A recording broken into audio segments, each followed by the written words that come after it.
right, everybody. Welcome back to Gridiron Gang, a Detroit News Lions podcast. We are live from the Detroit Lions training facility in Allen Park on a Wednesday, November 5th, 2025.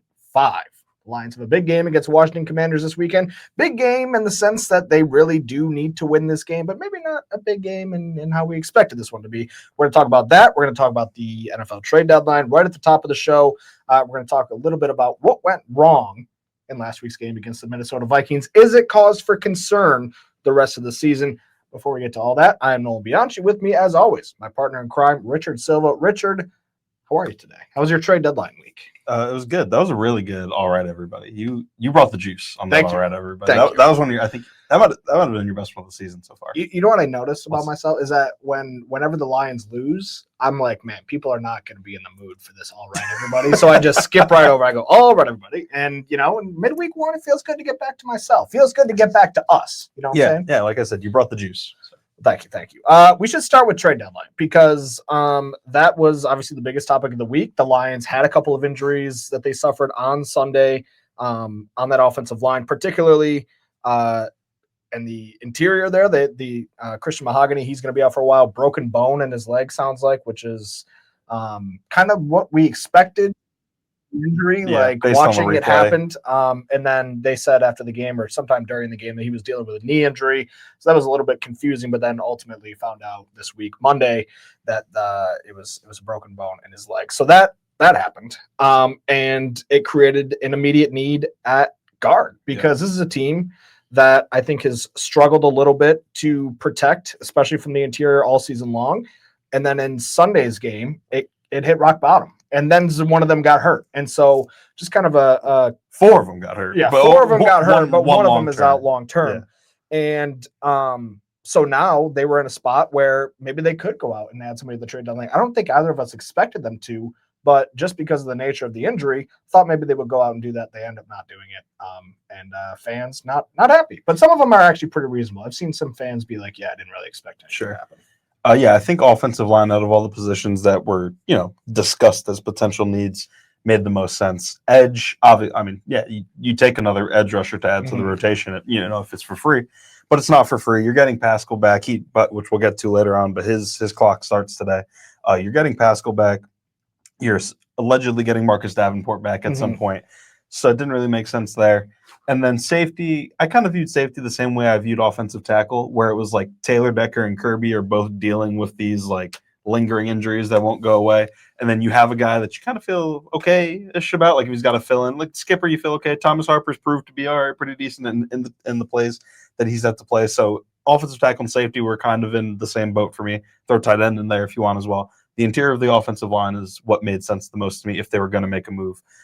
We saw one guy get traded this deadline on the offensive line, period. Trevor Penning goes from the Saints to the Chargers. That's across the league. We saw one guy traded, one offensive lineman, and it's a former first-round pick that I think is fair to say has comfortably fell below expectations so far in his career. So with that in mind, the way I evaluate this trade deadline in my brain is, I saw some opinions that said, like, how could you look at the state of the offensive line currently? You're going to have to start, whether it's Coyote Awashika or Tristan Colon or Kingsley Aguakin or one of the three practice squad guys that they just signed today, regardless of who steps in at left guard, or if you shift, on that interior, there's going to be a new starter, and it's not a starting level player because he wasn't starting already. How could you look at that and not make a deal? My response to that is, I think a deal for the sake of a deal is silly, right? Like, we saw Trevor Penning get moved. We saw reports that the Giants wanted to trade Evan Neal. Are we sure that Trevor Penning or Evan Neal is better than, be it Coyote Awashika or Dan Skipper or anything like that, any of the Lions reserves? I'm not so sure. So the idea of making a move to make a move for one of those guys seems silly.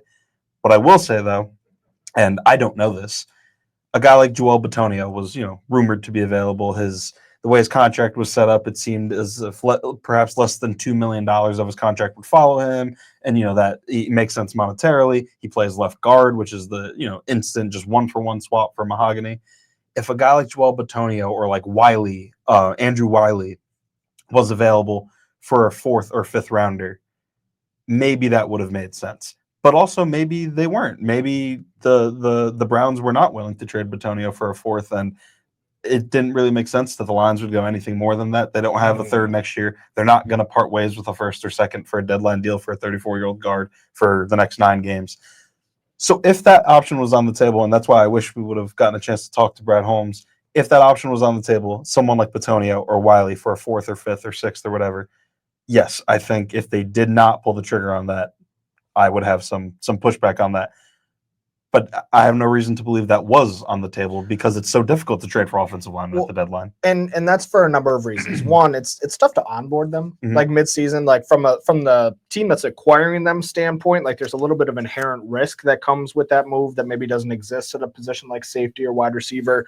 The second thing is Dan Campbell said this on the radio on 97.1 The Ticket the other morning, but it's absolutely true. And when we talked to Brad Holmes at the end of last season, and he talked about the process of acquiring Zadarius Smith at the trade deadline, he said edge rushers, when you talk about positional value, they're up there. They're one of those positions that if you don't have one, it can kind of haunt you a little bit, and he talked about how difficult it was to get another team to agree to unload one of their edge rushers, because that's a position where even when maybe you're not in a position where you're able to win now, or let's say you're in a position like the Jets, right? That's a position that you want to keep, because at the end of the day, when you bring this thing back around, the rebuild, it's a position you want to have already settled. And I think that's doubly true for offensive line, because if you're a team like the Jets, let's say a team like the Browns, because we were speculating on a couple of those guys, not only does the long-term pieces there, they want to keep the long-term pieces there, obviously, because they need to get a quarterback, and you can't, function without an offensive line in that system. But then also, even if it's just a rental, a 1-year guy, and you're saying, why would the Browns not want to move off of that? Like, they're trying to break in 2 young quarterbacks, and you can't evaluate anything if the offensive line is so terrible that it's just getting blown up. So even tanking teams don't want to get rid of them, because they hold so much value, not just during the rebuild, but after the rebuild, and acquiring them is so difficult that it really makes it hard for teams to part with them. And also, I think offensive line specifically, like you talk about like risk of injury, like even a team that's tanking, the Jets that are 1 and whatever, if they were just, clean slate at the offensive line, get rid of the offensive line, like the guys on the team still have to go play 9 games. And like these quarterbacks and running backs, like still have to go play and risk injury for 9 games. And I think you kind of risk, losing the locker room a little bit as the coach or as the GM or as the regime. If tanking is one thing, but if you're, for lack of a better term, like kind of putting people at risk, like if you're just saying, okay, yeah, we'll roll with 5 backups on the offensive line, it's kind of dangerous to do that. You know what I mean? So yeah, I think that's part of why offensive line is one of the hardest trade or targets to trade for in general, but at the deadline especially. Elsewhere, I think their needs were pretty overblown. I think I differ from you a little bit. I don't view safety as big of a need as offensive line, but just because of the fact that, and that could end up looking like a poor opinion to have in a couple of weeks, depending on how Kirby Joseph continues to progress. We didn't get a super tangible update on him to begin this week, just that he's quote unquote getting better, which is just a thing that Dan Campbell says about anybody who's injured. And so objectively true. Yeah. Not getting better, getting worse. Yeah. And so D-line, I didn't really think, they just added Lee McNeil back. They couldn't even get Mekhi Wingo into the lineup. That might be, he's really, really poor in practice, but I failed to see how that could possibly be the case, that he's unplayable. Excuse me. So he couldn't get in the lineup, and then they added Lee McNeil back, and then Josh Pascal returned to practice today, and then they're still waiting on, getting back Marcus Davenport. So I think the D-line, tackles, edges, set. Linebacker, I think you got a strong argument to have the deepest room in the league. And then in the secondary, you have so many pieces who I think you can feel comfortable mixing and matching. You got Maddox, you got Yassine, you got all those guys who are kind of waiting in the wings, who have safety versatility, that if push came to shove, I think it's a lot more stomachable to put Rock Yassine at safety in a pinch than to put a Michael Neese at guard, for example. So, absolutely. And to be clear, I meant when I compared I meant the safeties and the offensive tackle position specifically. I agree that interior offensive line, head and shoulders, a need above everything else. Yeah. And then tackle, we'll see how that that whole thing develops because Taylor Decker was not practicing today. Panay Sewell was. Sounds like we got some positive updates on him. I talked to him in the locker room. Basically, didn't provide any clarity if he was going to play or not this weekend. Just he said he expects to. Yeah. Just a classic line of "if I can, I will." Yeah. So that's good news because they really could not afford to lose Mahogany Decker and Sewell all for the same game because this is a game that is winnable. Yeah. The stinky Washington. Don't do it again. Don't do it again. I apologize to the Minnesota Vikings for calling them stinky. You really shoved it in my face, and credit to you. You played a great game. You're 1-1 this year on your stuff. 1-1 on my when you call a team stinky. Yeah. So yeah, that I completely lost my train of thought there. But and I think the thing that was frustrating to Lions fans, right? And because we should probably dig into the straight capital aspect of it too, because I think a lot of the reaction that we see this time of year is Brad Holmes sitting on his hands again, or like somebody will make a trade and I'll be like, oh wow, big trade, and then it'll be like, meanwhile, my GM, sleeping in his office, and it's like, hey guys, that's not what's happening here. But I do think that there's this interesting dichotomy that goes on when you do have a GM who has, for the most part, because I do think he deserves some credit, he went out and he added Carlton Davis with a 3rd-round pick. He added Zadarius Smith at last year's deadline, but for the most part has been reluctant to add players, like quality impact players, via trade. And I don't blame him because I do think that it is a strategy that has worked out well. And I also think that they're kind of at a point with their cap commitments. We got the Aiden Hutchinson extension last week. They're at a point where their cap commitments to where you're like, man, how could you? These 12 guys are going to be making 90% of the salary cap in these years. And the way that you get around that, going to have to start playing both ways. Yes. Yeah.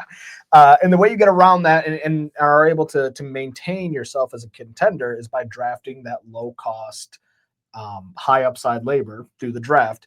And I think there are a lot of people, myself included sometimes, who look at that and go, I understand that you want to do that. I understand that, you had your heart set on Isaac Tesla, and I know that he has shown a lot of promise and he's a really intriguing receiver, but it's just like, man, what if you just saved those 3rd-round picks? What would you have been able to do going into yesterday if you had at least one of those 3rd-round picks? And so I do get fans' frustration on that point. The fact that Brad Holmes seems to be uber willing to part with draft picks when it means he can move up in the draft, but less willing to do that when it does come to acquiring a player. And I feel like I'm rambling, but Campbell touched on that today. Right. So 2 things real quick.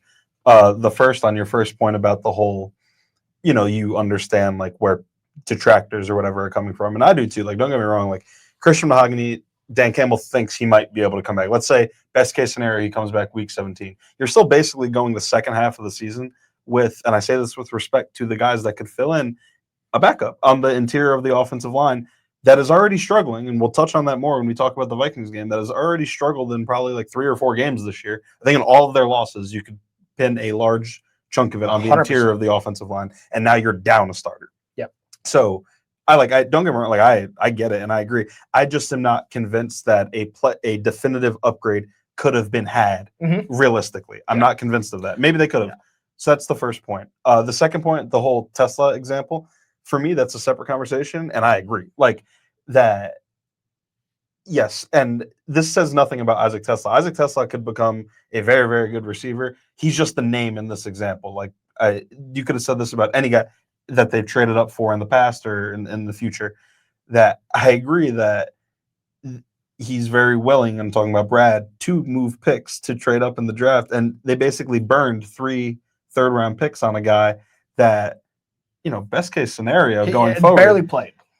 Currently barely playing, and even going forward, best case scenario is going to be behind Saint, behind JMO, and if you extend Laporta, for the foreseeable future for his rookie contract is going to be the 4th option on the offense, and maybe low-key behind Gibbs. Even in the passing game, Gibbs is going to get 400, 500 yards every year. So it's I do agree with that a move like that does hamper you on days like Tuesday, where it's the trade deadline, and you could have had an extra 2 third-round picks that maybe Batonio could have been had for a third or whatever. And I don't know what to make of that, because the optics are what they are, and I think it's fair for him to receive a little bit of criticism, and I can appreciate the fact that you are a GM who is able to maintain this, bird's eye view on the situation. I think that's super, super important when it comes to building a roster, building an organization. I think that ultimately, at the end of the day, that's going to make Lions fans happy, because they're probably going to be good for, a really long time. Agreed. But on the other hand, you're kind of looking at this team like this is their best shot. Like, maybe last year, whatever. This is their best roster that they've ever had. And now you're looking at a situation, and again, don't know if any of this could have been fixed by the deadline, but now you're looking at a situation where you're worried about this juggernaut team and organization having their season stolen from them by injury for the second year in a row. And that's scary. Like, you only have so many cracks at this thing. You blew one last year and it wasn't your fault. And we'll see how things go in the back half of the season this year, but that interior offensive line does not inspire a ton of confidence. No doubt. Let's move on to this Vikings game. Let's keep talking about this offensive line, because you did a great film review. And we've talked to Dan Campbell about it. And I think one thing that's been really interesting, I don't know if you've picked up on this too, it feels like Dan Campbell's pretty upset, like, with how his team was repeatedly taken advantage of up the middle on Sunday. Yeah, no, absolutely. I think we've heard the players say it. We heard the coaches say it. It's like the Vikings discovered they could do this once, and they were like, let's do it again. Yeah. And again. By and again, you mean what?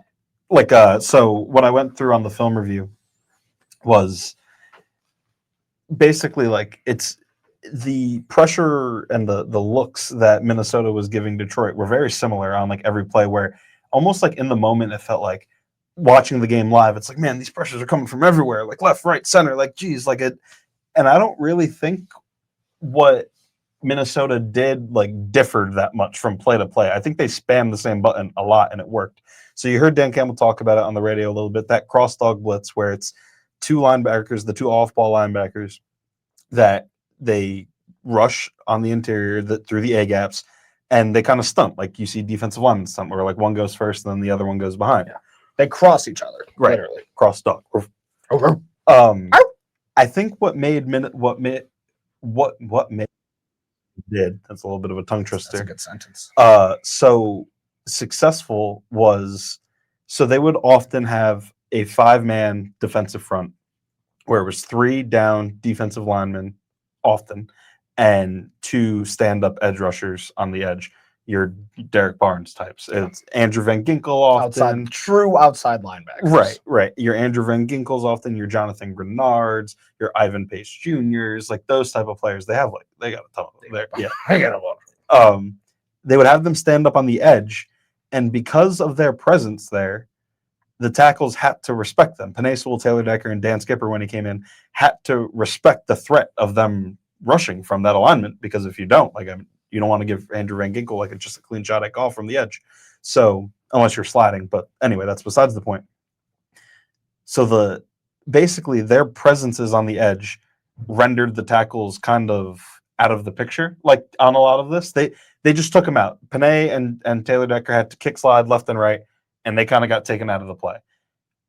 What Minnesota did that was a little bit unique was that those stand-up edge rushers often dropped and replaced the blitzing linebackers. So a lot of times, how do you beat a blitz, right? Like you throw your hot route and replace the blitz with the throw. Like, oh, okay, if you're blitzing and leaving that area of the field open, well, I have Amon-Ra St. Brown, who's just going to go right there before you can get to me, and I'm going to give him the ball. But because the edge rushers were dropping back and like replacing the off-ball linebackers, a lot of times like the hot read was taken away, and Goff didn't really had kind of nowhere to go with the ball. And that's how you saw him get sacked a bunch. The first sack or second sack, one of the first quarter sacks, was a great example of this, where he takes a snap and he turns ready to throw to Amon-Ra St. Brown, and Jonathan Grenard, I believe, number 58, drops back into the place that was vacated by maybe Blake Cashman, one of the linebackers. And if he wasn't there, Saint is wide open, and it's a 7-8 yard gain, maybe more if he gets yak, like we've seen over and over and over again.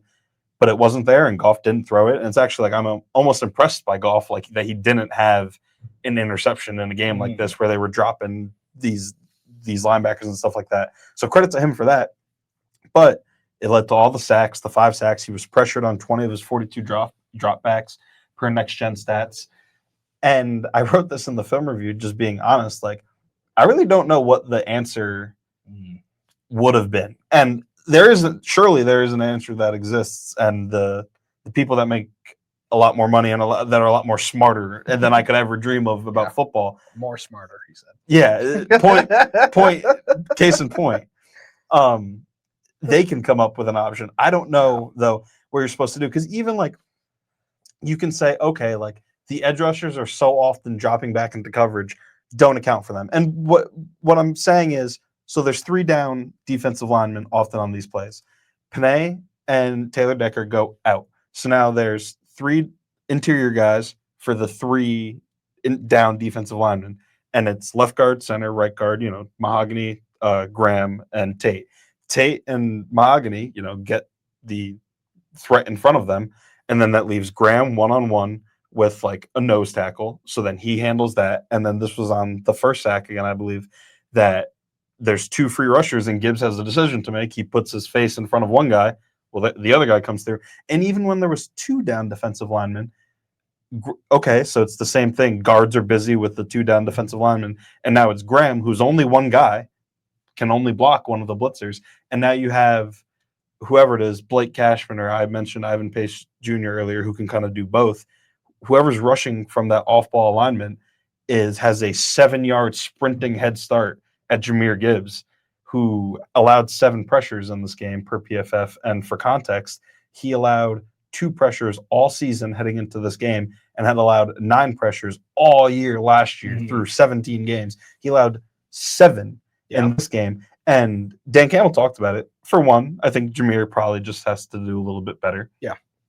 But also, secondly, like, for him to have to go hammerhead, as Dan Campbell put it, where he's literally like having to put his helmet in between this blitzing linebacker and just get taken pop after pop after pop. Like, they can't do that over and over again. You're setting him up to fail. And I think Dan Campbell was, admitted as such. He was like, yeah, like we have to adjust quicker. We didn't adjust. We couldn't figure it out. We couldn't crack the code. And you saw them. They made the Lions pay over and over and over again for 4 quarters. Now, the big question to come out of this game: do the Lions stink? Wow, are they the stinky Lions? The stinky Lions offense? I don't think so. Obviously, and I think one thing that makes this game a little bit weird is kind of like the thing that made the week 1 loss like feel like the sky was falling, right? Like you go in and then all of a sudden it's everything that you were worried about, your worst fears coming true just repeatedly for 60 minutes. And when that happens, it's going to feel like the sky is falling. And I think it was a little bit of the same in this game. I think you can kind of write off the Chiefs' loss. They didn't have Kirby Joseph. They did have Kirby Joseph. He was clearly like whatever. And were they missing Decker? They were missing Decker in that game. And I think you can kind of just say, well, that game got away from them a little bit. And there were some moments like Saint catches the 4th down. Like, the Chiefs were desperate. Like a lot of things went into that game that I think you can kind of write off the loss itself. But I think in this game, it was the perspective that the Bengals were not very, or that just thinking about the stinky teams. It was the perspective that the Vikings were not very good. And I thought that, I'm not going to say, stand up here, pretend that I wasn't one of the people. But they got Andrew Van Ginkel back and they got, they got players back. And I was talking to our friend Matthew Collar after the game, who was on our podcast last week. And he was like, because he was down on this team. I don't remember if he said it on our podcast or his own podcast that I joined him on. He predicted the score was going to be 38-3. So I feel like I should be absolved of predicting 35-10. That's neither here nor there. But when I saw him after the game, he said, this is the team that we've been waiting for all season. And it looked like the defense that was carrying this team to 14 wins last year. And if you remember, I think the thing that can help you get over this loss and maybe just realize the sky is not falling. This is about how well the Vikings played against the Lions last season. And it took the Lions a long time in both of those games to figure things out. The end of the game with 31 points looks great, yada, yada, yada. It was not always that easy. Like I said, I think I might have said this after the game, but they went down 10-0 in Minnesota in week 7. Then this year, week 18, it's 10-6 at halftime. 10-6 at half, 10-9 late in the third quarter. Mm-hmm. Jahmyr Gibbs puts the Lions up with two and change to go in the third quarter. That's what this defense looks like when it's playing well. And I think you can honestly, like, there can be part of you that says, look, it was really bad at times, but the special teams didn't help out the defense, which means the defense couldn't really help out the offense. And I think ultimately, like, it was just a game where they didn't win. You know, like and it was with 7 minutes left, it's 1st and 10 in the red zone to tie the game. Yeah. And there was mistakes. There was a false start by Taylor Decker. There was I think a run that went backwards, maybe a sack, and then it leads into not the fake field goal, the blocked field goal. Yeah. So it was well within grasp of them. The David Montgomery fumble, like if that doesn't happen, they're driving to take the lead. And sorry, I didn't mean to cut you off. No, you're good. I was talking about this with some friends earlier, and when I was doing the film review, and I saw this run play. And this isn't a knock on David. This is just like a saying, like how close things are, because they both him and Jahmyr deserve. We covered this on the podcast plenty.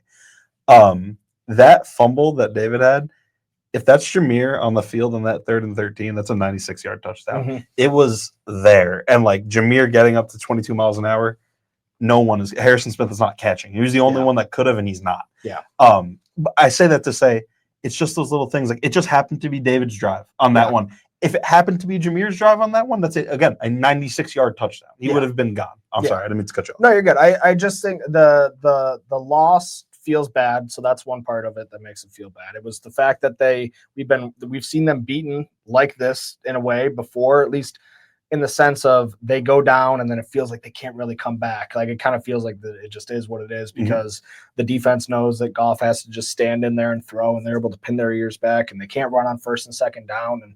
But I wonder if they win that game, like, or if you watch either those 2 meetings last year, does it look that different? Mm-hmm. You know, the Jahmyr Gibbs, sensational in those last 2 games against Minnesota. He had the 4 touchdowns in the finale, and he broke things open with a 45-yard run.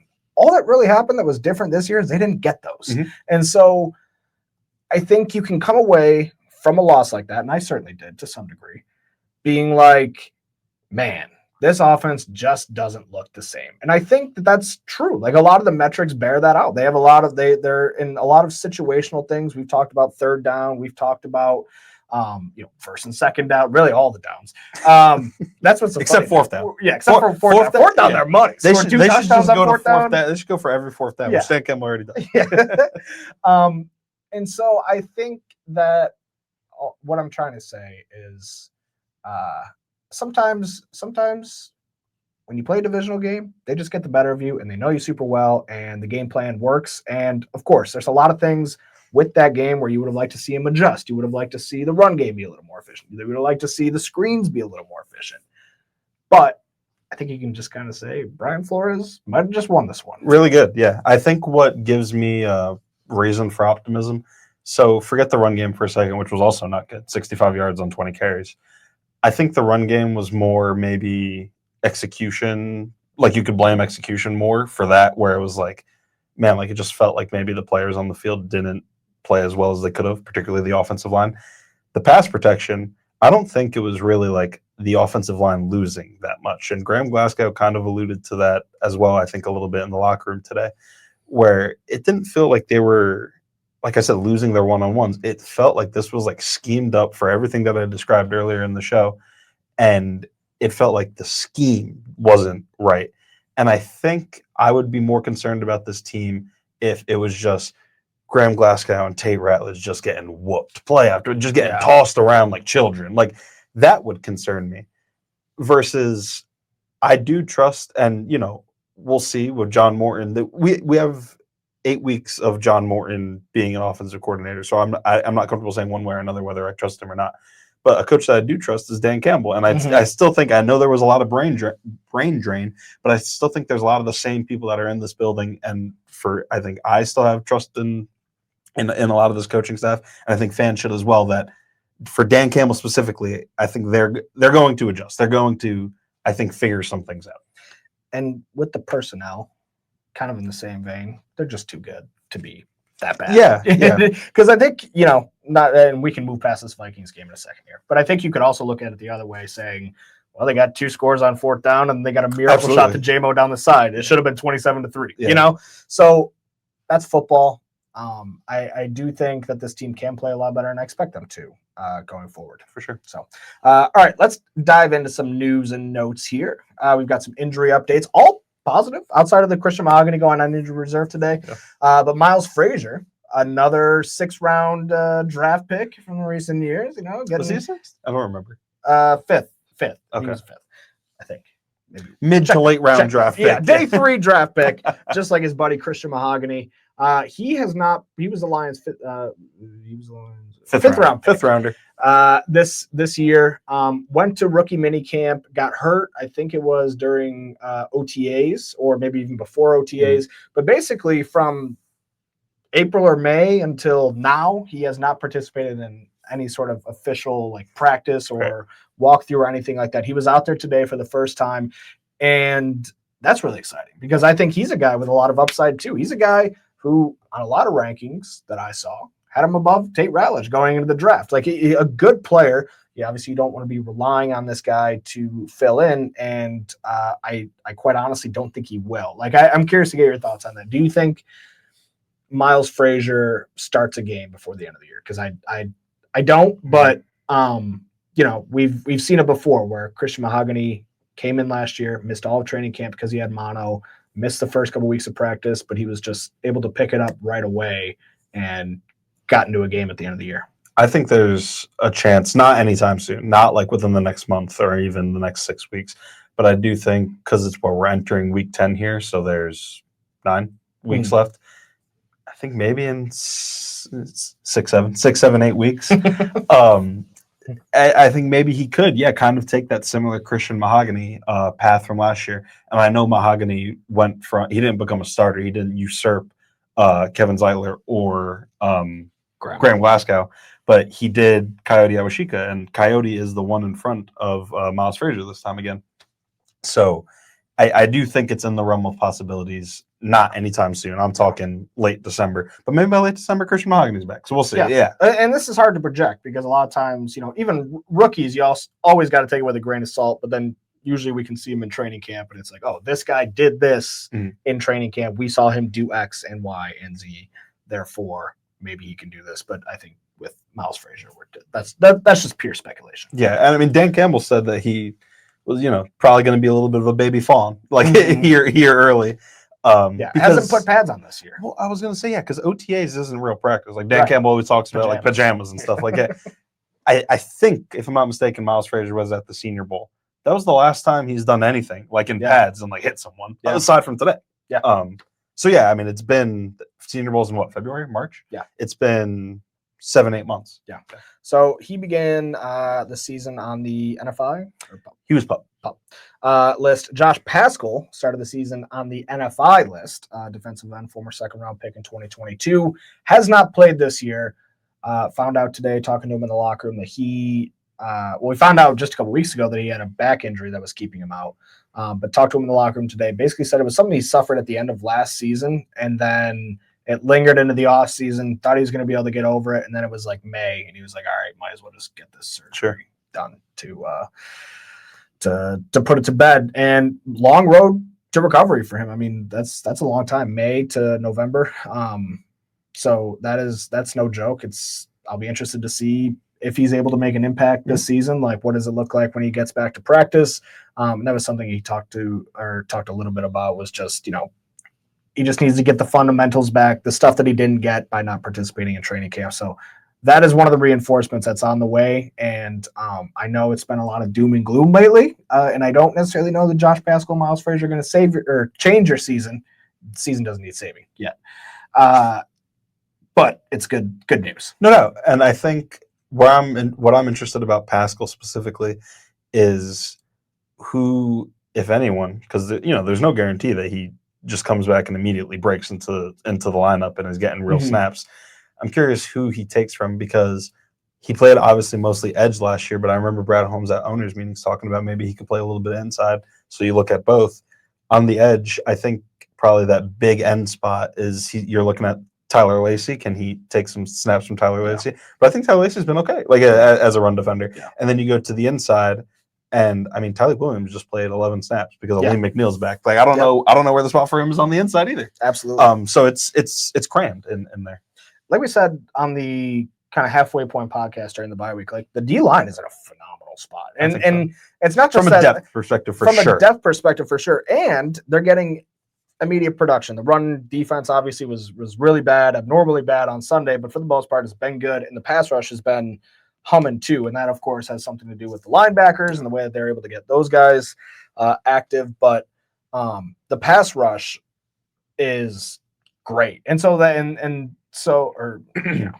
they have great statistics. It's good. Yeah, we'll see how it turns out to be, in a 16-game sample or 17-game sample size. But the point is, they're in a really good spot with their depth. I would say all over the defense, even in the secondary where Kirby Joseph is still a little bit injured right now. No doubt. So practice attendance, kicking us off this week.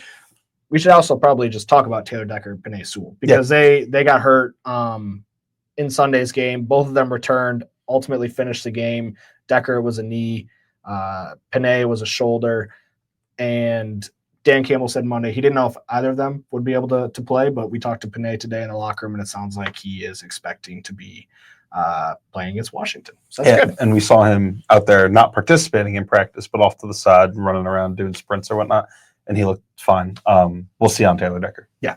Pat O'Connor missed practice with a knee. Dan Skipper also missed with a back, so that is obviously something to think about too as they go into this weekend here. Limited at practice today was Miles Frazier and Josh Pascal. We just talked about those guys, as well as Craig Reynolds, who's been dealing with a hamstring injury that he suffered against Tampa. Malcolm Rodriguez, who has not played this season because of a knee injury. Jacob Sailors was limited with a back, and then Grant Stewart, linebacker, limited with a foot. Full practice, Taron Arnold, shoulder, so that's good. Ty Summers, linebacker, he had a hand issue, and then Daniel Thomas, who was working back from injured reserve, where he had a forearm injury. So nothing too big, which is good, or at least unexpected.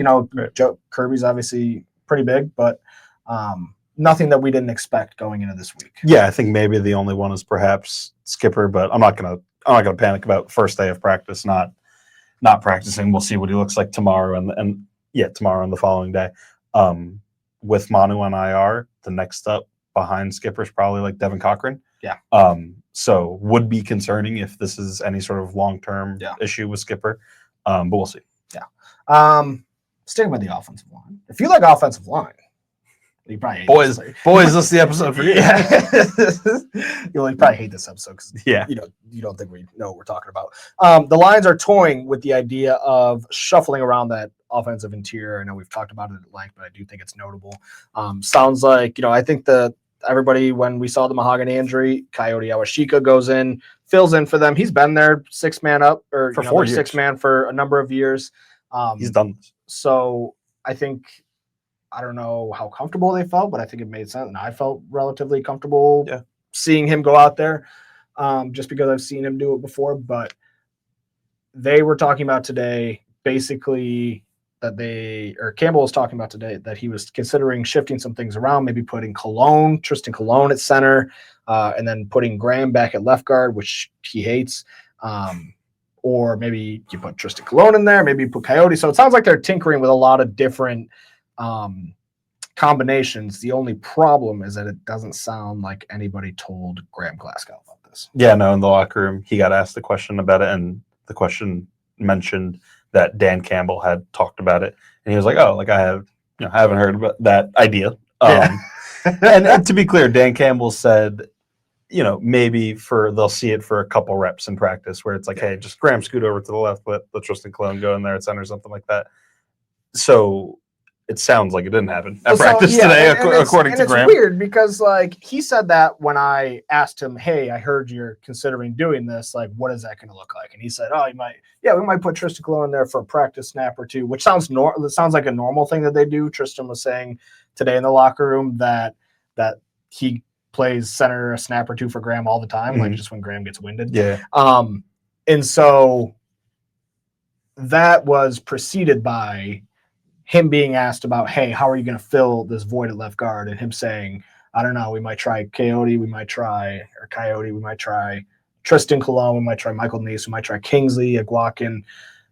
And then he said we might shuffle around, try some different combos out too. So that was unprompted that he brought that up. He said that he's thought of and is considering everything, all the interior combinations, which I don't doubt that they're going through that. If I had to bet on it right now, I would assume that it's just going to be Awashika subbing in for the left guard. Yeah, if I had Cologne, one of the two for sure. Yes, but I think Graham is staying at center. If I had to bet, especially based on his reaction today, being told about all of this. All right, before we get into this preview for the Commanders, I want to tell you guys, ex-Lions coach Buddy Parker and player Buddy Parker named a semifinalist for the coach department for the Hall of Fame class of 2026.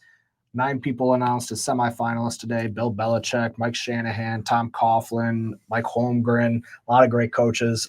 Buddy Parker, 2-time NFL champion with the Lions as a coach and 1-time NFL champion as a player. He was a fullback, had an interception and a rushing touchdown in the championship win over the Giants.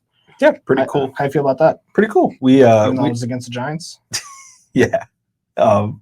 We did not mention when this happened, and to be clear, Lomas has gotten to this step before, but I believe, if I'm not mistaken, Lomas Brown for the Hall of Fame process has gotten to the top 50 for this year. And again, he's reached this point before. I think the top 25 is where he has not gotten before. Gotcha. So we'll see the next step if he's able to make it. But a few weeks ago, Lomas Brown made it to the top 50 here. I got it pulled up. 52 players, because I think there's, I don't know, some ties or whatever.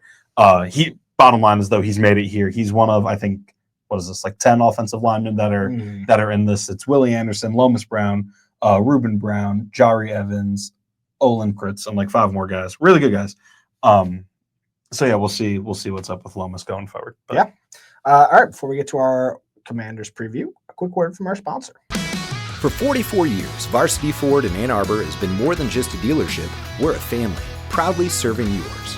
As one of the top volume Ford dealers in the world, we're proof that when you treat people right, they come back, generation after generation. And now we make it easier than ever with complimentary pickup and delivery for both sales and service. So you can buy or service your Ford without leaving home. Varsity Ford, driven by family, built on tradition. All right, welcome back to Gridiron Gang. Final segment here. We're going to preview the Commanders game. We got 2 final segments here. We're going to preview the Commanders, then we're going to do a blind ranking. I'm very excited about today's blind ranking. I'm nervous. I think you're going to be like just generally annoyed that I'm making you do this, which is going to be fun. Food again? No food. Let's take a look at the lines in this week's game. Lions are favored by 8.5, over under 48.5. That is an implied score of 28.5 to 20. So there we go. What do you think about that? Vegas definitely still respecting the Lions despite last week's performance, and this is a road spread. You know what I mean? And it totally. We're going to talk. We could probably just jump right in. The Commanders are down some pieces, so like I think it makes they're down like all the important pieces. Yeah, Jaden Daniels isn't going to play. Terry McLaurin probably not going to play. Luke McCaffrey just went on IR. Marshawn Lattimore just went on IR. Frankie Louvu is playing. He was suspended, which I imagine is going to draw some emotions out. Because Brian Branch was suspended earlier this year. He appealed, got Jordy Nelson as his person that evaluates it, and Jordy said no. And then now Frankie Louvu gets suspended 1 game for this upcoming game against the Lions for a hip drop tackle, a repeated offense, basically. I think he had like 4 or something like that. They suspend him. He appeals. He draws Derek Brooks as his appeals person, and Derek Brooks says, you know what, you're right. You're not suspended. Knocked it down to $100,000 fine. Still half the price, but he is going to be able to play. I say all that to say, though, they are definitely down some pieces. Jaden Daniels, Terry McLaurin is going to swing the points in a big way. To be fair, There's a much different. Oh, absolutely, reason for absolutely. suspension. Yeah, no, the I think every NFL player rejoiced when Frankie Louvu got his overturned because it was like a win for the people. I don't think that they did that when Brian Branch appealed his suspension. no, yeah, I definitely not the same exact thing. Yeah. I will say that. Frankie Louvu, though, also not a fan favorite in Detroit because No. he was the guy who helmet to helmet hit Jared Goff in the divisional round game at the end of that pick six last season. Doesn't really feel this game has a lot of similar feelings to last year's game against the 49ers, where it's like, yeah, Lions are out for revenge, but all the people who did it to them are not here. So now what? And should be an interesting game. I'm not going to say the things that are in my heart about the Commanders because I don't want to make myself look like a fool. But I think the Commanders are in a horrible spot. They're 3-6, so it's like maybe running the table gets you into the playoffs, but like that's not even a guarantee. If they run the table, Sure, but yeah. one more loss and saying. it's over for them. So this is a desperate Commanders team, which I don't really know if I'm like playing into that at all because they should have been desperate against the Seahawks last week and they were down 20-8 early in the second quarter. So, yeah, don't really know what to make of this game, especially after last week and seeing how both these teams played. But I do ultimately think that the Lions are the healthier team. They're the better team to begin with, I think. And I expect them to win handily. I expect them to cover, believe it or not. And Marcus Mariota is going to be filling in for Jen Daniels. And by the way, I apologize if I've been coughing in your ear this whole episode or drinking water. I'm still trying to get over this cold. I've told Nolan. How many vegetables have you eaten to try and get over this cold? Not important. I've told Nolan for like 9 days in a row. I'm like, this is the last day. And then it hasn't been the last day. Since the first day we came back from the bye week last Monday, he's been telling me it's his last day. Marcus Mariota, I think, has been like fine. I would say for backup standards, like he's definitely. That's what I thought. When I looked at the numbers, not that fine. I think he's been all right. I think he's averaging like 200 yards per game, and he's got a 1-to-1 touchdown interception ratio.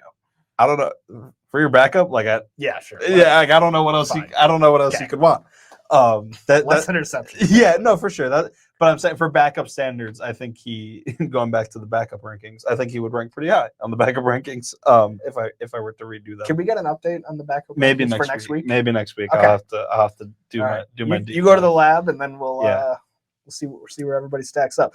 They're 1-2 in his starts. They've what was it? I believe they beat the Raiders. Yes, that's it. thank you. That's the only team they've beaten. They dropped 40. They dropped 41 on the Raiders. They also lost to the Chiefs, which was a game for kind of like 20 minutes, like 20 game minutes, and then the last 40 minutes the Chiefs pulled away. Did play, or no, he did not. No, he did not. No, yeah, and so we'll see what Marcus Mariota can provide. He is another mobile threat, like you know what I mean. And we've seen this team. This defense, and I know maybe the defense didn't play its best on Sunday against the Vikings, though I think outside of the first two drives were terrible. I mean, two touchdown drives to open the game, but I think outside of that, they actually played pretty okay. And again, short field on that first one, right? 61 yards, no doubt. But I say all that to say, I think this defense has handled mobile threats better than in years past, pretty comfortably. I would say through the first 8 games of the season. Absolutely. Jaden Daniels not playing in this game because Dan Quinn did not take him out of the game towards the end of last week's blowout. 7 minutes left in the fourth quarter. They're down 38-7. They have Daniels in the game. He gets hurt. Everybody's big question is, why was he still in the game in the first place? Dan Campbell actually saying that he sympathizes with Dan Quinn and said it wasn't his fault. Basically saying, I understand where he was coming from. And I do too. Like, I had this opinion kind of when it happened of, yes, why was he in the game in a 31-point game with 7 minutes to go? Sure. Yeah, what up? We gotta. Oh, is this yours? We were recording. We have a special guest. Yeah, live right now. Wow. Yeah, we are live. Will Birchfield of 97.1. How are we doing? These Uh, guys have commandeered my microphone box as their podium. Yeah. I have to confiscate this from you guys. yeah, all good. Now they just got to look at us from an Any good in here? unflattering lower unappealing view. angle. Right up the nostrils. Boys. Yeah, exactly. Like, thanks, Will. Take it easy, man. Great cameo. Yeah. Where were we? we were talking about this Washington Commanders team. Jaden Daniels and Dan Campbell having sympathy for Dan. I agree with Dan Campbell's point of view of like, I feel bad because I see what he was doing. And I do too. This team has 6 losses. Again, one more, you're probably done. And Dan Quinn was like, yeah, I was trying to provide a spark, trying to something to hang your hat on. Sure. And we were talking about that today. A lot of people disagreed with me also agreeing with that. But I see what he was saying. You just need one thing to go right so you can find a win this week against the Lions, and otherwise your season's over. And they're probably already there. And Jaden has also missed some time this year, so maybe, trying to, he needs reps or whatever. I don't know. I think there's definitely reason to question it, but it's also easy to be like, why'd you do that? Now knowing that it happened. Yeah. All right. Let's look at some NFC North picks around here. Lions 8.5 minus Commanders. I'm on the Lions. You are on the Commanders to not lose by more than 8.5. I have the Lions winning, but not by 8.5. All right. Packers minus 2.5 against the Eagles. I have got the Eagles, although I've considered picking the Packers just in the Tucker Kraft in memoriam game. Yeah. But I think I'm going to stick with the Eagles. I saw that there was a video of Romeo Doubs, wide receiver for the Packers, basically on the verge of tears saying Tucker Kraft is in a better place now. He just has a torn ACL. Yeah. So, but it seems like there's like a lot of emotionally charged Packers going into this game. I think I'm going to switch my pick. I'm going to pick the Packers. Wow. I'm going to pick the Packers as well in this game to go into Philly and to beat Philly. I feel like, as we've seen in these past few weeks, the NFL is weird sometimes, and maybe it's in conventional wisdom says pick the Eagles here because the Packers are coming off that Carolina game. But I'm going to use that same thinking for a reason to pick the Packers because they're coming off that Carolina loss. I think it's actually the other way. I think most people think the way that you thought. No, well, so there you go. It's called the up-down theory. That's what Wojo uses in his picks. Popular thought. Bears minus 4.5 against the Giants. I'm going with the Bears. I feel like the Giants are kind of just at a point where it feels over. It feels over for Brian Dable. It feels over for Joe Shane. And I know that Jackson Dart is not going to play as if it's over. So, we'll see how it goes. But I think the Bears are playing like relatively good football offensively right now, like great football offensively. They lead the league in explosive play rate, which that's a fun conversation for another time. And I'm just going to go with the Bears. I'm going to go with the Bears as well, who are 4-1 since losing to the Lions in week 2. Since getting smoked by the Lions in week 2, they're 4-1. 17-18, going to Minnesota, going to Chicago. It's going to be interesting. And then Vikings here. Vikings plus 4.5 against the Ravens. I'm going with the Ravens, kind of up-down theory. I think the Vikings can compete in this game, and I expect the Vikings to be there for the rest of the year. Like, I think I hate to be this reactionary. I feel like the Vikings are going to make the playoffs. After what we saw, I think they're just a good organization, a good team year in and year out. That defense proved it was still great, and they're only a game and a half back of first place, let alone the wild card. So I think they're very much still alive, but I'm going to take the Ravens. I'm going to take the Ravens, and it says more about how I feel about the Ravens because I think I'm all in on the Ravens. I think the Ravens are going to go on a super big run here. Yeah, for sure. So I'm going to pick the Ravens. And that was my best bet of the week. My best bet was Panthers minus 4.5 at the New Orleans Saints because I think the New Orleans Saints, to borrow some terminology from you, might be a little stinky. Stinky New Orleans Saints. Yeah. All right. Blind ranking time. Very exciting. It's my turn to give something to Rich to rank. I'm nervous. And since we are going to Washington, D.C. this weekend, can you tell me what that is, Rich? Where? Washington, D.C.? What is Washington, D.C.? It's the nation's capital. It is our nation's capital. So today we're going to be blind ranking nation's capitals. Are we ready? Nations? Nation like capital, other nations. Other nations. Okay. So first here, we've got Paris, France. Ooh. Paris is a good one. I don't know. Yes, I feel like you're going to give all good ones. I feel like you're going to be banger, like destinations that you want to visit. So I'm going to put Paris. I will say that when I think of places I'd like to visit, and maybe this is a character flaw and something I'll develop better when I get older, is I'm not like a sightseeing type of guy. I mean, seeing the Eiffel Tower would be awesome, but I'm not like, man, I really want to see the Eiffel Tower. When I think of places I want to go to places that are fun, good weather, like beaches. What constitutes fun? Good weather and beaches. Rich doesn't like to travel. I think it's his least favorite part of the job. Absolutely. Because he doesn't enjoy any part of life outside of work. And so there's nothing for him in a new city that he can't do where he's currently residing. Detroit has M&Ms as well. Yeah, he doesn't eat food. He's not like, oh man, like, oh, it'd be great to get some bread in Paris. Yeah, Like, no, though I do like bread. I'm gonna put Paris at 3. I'm gonna put it right in the middle. okay. Next up, Rome, Italy. Now, dudes are always thinking about Rome. So All roads lead back to Rome. that is true. And also, if there's any place where I do eat the food, it would be Italy. In what capacity? Pizza and pasta. For sure. This is my favorite. This is like 2 of my 3 favorite meals. It's gonna be 1 or 2. I'm just trying to think what other capitals are out there. Because I'm trying to think. The only way that this could be beaten is if it's just as good of a food place for me, but with better weather. So I'm trying to think of locations that can exist like that, which is maybe a place in the Caribbean, because I do like maybe like Puerto Rico is a territory of the United States. I don't know. I'm gonna put Rome at 2. Final answer. All right, 2. Rome 2, Paris 3. Up next, we have Washington, D.C., where we're going to go this weekend. Our nation's capital. So I was going to have him rank presidents, but he vetoed that for whatever reason. I think I said I'm okay.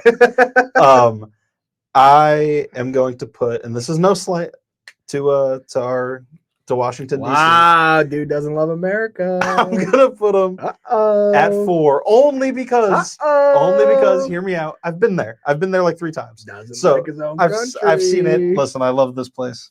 It's a great place to live. Rich said these colors run. I like Washington. I like Washington D.C. I was there during the bye week. I mentioned how my sister ran the marathon. She did the military marathon, the Marine Corps marathon. She did. Really saving yourself right here. But because I've been there a lot, I'm gonna go 4. Okay. All right. Up next, we have London, England. London, England. Isn't it? Respectfully, and I'm sorry to any English listeners that may be. Wow, that's probably our out the country. That's without having any idea at all. I would guess that's probably our 3rd most listened to country outside of Canada and United States. For sure, and I very much apologize to those people. Ash Soden, come get this man. I'm really sorry. I'm going to put you guys at 5. Again, it's the weather thing. I think probably of all the locations that you've given me, they probably have maybe the not best weather. It's not bad weather. No, it's bad weather. It rains every single day. I think they have the worst weather of them all. And then also the food thing. It's not, they don't have the Italian food. So I'm going to put them at 5. I'm going to leave my 1 spot open here. Yeah. I've never been to England, but I do know that it's 55 and rainy. And shout out to England. It's really no slight. Last up here, we have Brasilia, Brazil. Wow. Okay. Going into your 1 spot. Yeah. And I don't feel terrible about it. I think the food is close enough to Spanish food. Well, it is Spanish food. The whole Portuguese thing. Is it Spain? Is it's not? It's the same area of the world. Yes. The food's very similar. So I think that, and it's probably the best weather out of even probably. I think comfortably the best weather on this list. So I feel okay. Brazil at 1. So it's Brazil at 1, Rome at 3, DC. No, Rome at 2. Excuse me. Paris Rome at at 2, Paris at 3, DC at 4, and then at 5, the lovely Tuesday. London, England. Listen, it's no slight. All these places are great. I would visit all of them. All these places are great. Same face. I would visit all of Same them. face. I would. I think Brazil, Rome, Paris, DC, London. I told you. I said this at the beginning. I thought you were going to give me 5 bangers, and you did. Okay. I had to work with. Someone had to be 5. Fair enough. Listen, if you're ranking quarterbacks 1 through 5, it's a bad example because there's clearly a top 4, and then there's a debate of who's 5. If I'm ranking the top 4 quarterbacks, Lamar Jackson, Josh Allen, Joe Burrow, someone's got to be 4. Patrick Mahomes, someone's got to be 4. Yeah. Doesn't mean you suck. Sure. All right. Well, that was a good blind ranking. I you. enjoyed that. I Thank was you. going to go state capitals, but then I didn't know. I feel like, I don't know. I feel like you probably haven't been to a lot of state capitals. Yeah, I have been to DC. I was going to put all the ones that you, well, that's how I decided of going to countries, because I was going to put all the ones that I thought you had been to, or at least the states that you lived in. So I had Montgomery, Tallahassee, Lansing, but that didn't sound as fun. No. Because I would imagine that you didn't have anything to say about really any of them. No, not quite. Cool.